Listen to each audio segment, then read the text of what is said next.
ከባህልና ስፖርት ሴክተር አንፃር ከእይታ ለውጥ ከእሳቤ ጀምሮ በመሰረታዊነት ለሴክተሩ የነበረው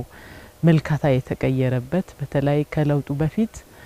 ስፖርት ልማት እንደ ቅንጦት ነው ስፖርት መታየው ስፖርት ላይ ማልማት ኢንቨስት ማድረግ ብዙም የመንግስት ትኩረት ያላገኘበት ወቅት ነበር በአሁኑ ሰዓት የተለየ ትኩረት ተሰጥቶ ትላልቅ ዓለም አቀፍ ደረጃ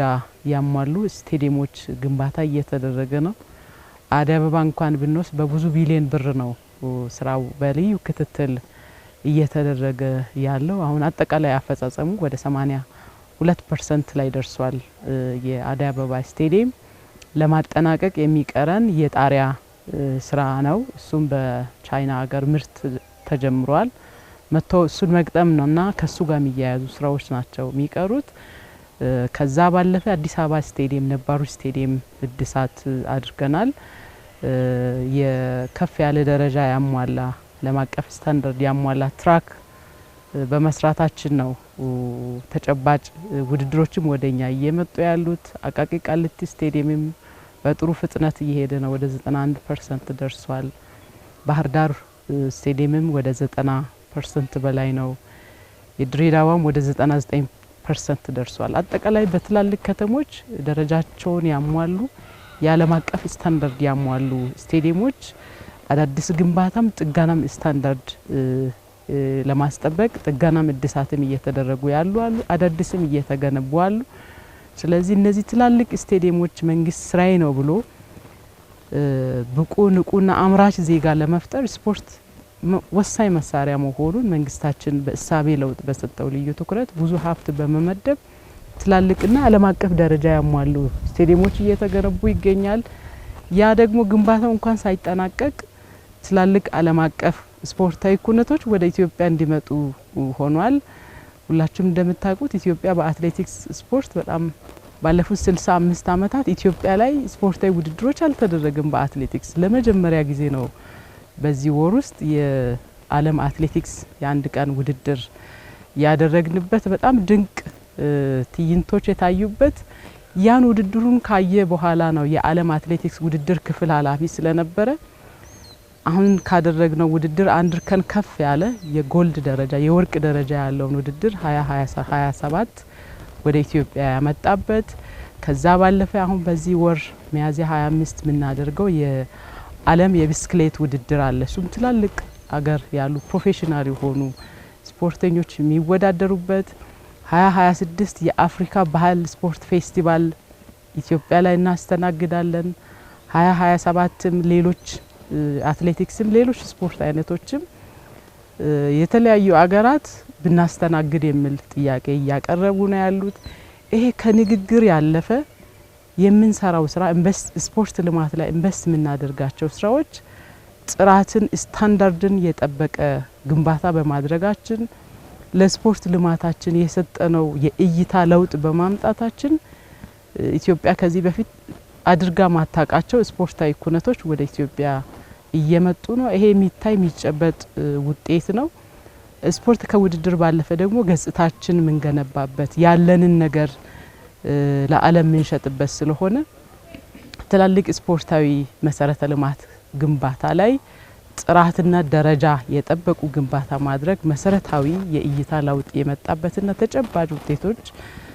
የታዩበት መስክ ነው ከትላልቅ ስፖርት ሜዳዎች በተጨማሪ ትናንሽ ስፖርት ማዘውተሪያ ስፍራዎች ደግሞ ከታች ጀምሮ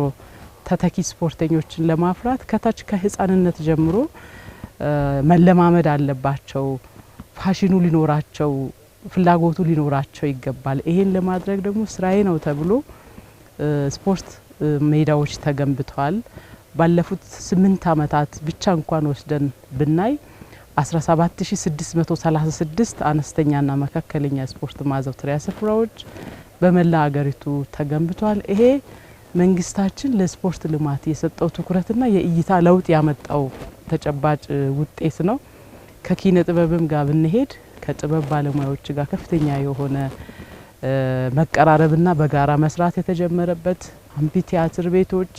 የባህል ማዕከላት ሲኒማ ቤቶች የተገነቡበት ወቅት ነው ከባህል ልማትም ጋር ብንወስድ በዚህ አመት በ9 ወር ብቻ 53 የህዝብና የአደባባይ የብሔር ብሔረሰቦች የዘመን መለወጫ በዓላት የሃይማኖታዊ በዓላትን ጨምሮ 53 የህዝብ ክብረ በዓላት በአደባባይ የተከበሩበት 43 ሚሊዮን ህዝብ በተለያዩ አካባቢዎች እንደ አገር የህዝብ ክብረ በዓላትን ያከበሩበት ለየት የሚያደርገው ምንድነው ደግሞ የህዝብ ክብረ በዓላት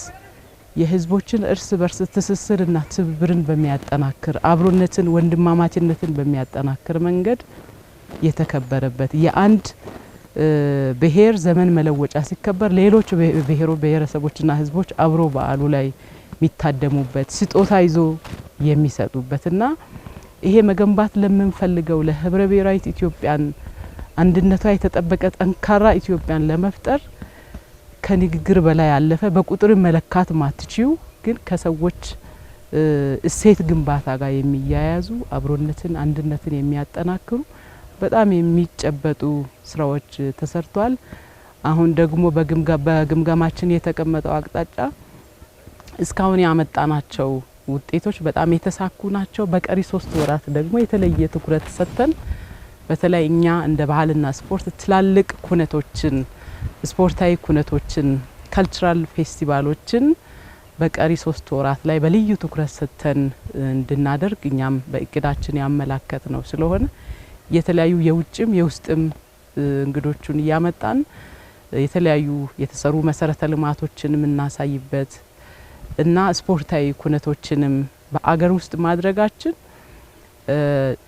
ህፃናትና ታዳጊዎች ትላልቅ ስፖርተኞቹን ሲያዩ ህልም አድሮ ወደዛ አይነት ደረጃ እንዲደርሱም ጭምር የሚያደርግ ከገጽታ ግንባታ ባሻገር የሚያስገኘው ጥቅም ያለው ስለሆነ ቀሪ ወራት ደግሞ ለየት ያለ እቅድ አቅደን በልዩ ሁኔታ አሁን ካመጣ ነው በላይ ስኬት ለማምጣት ተግተን የምንሰራ ይሆናል።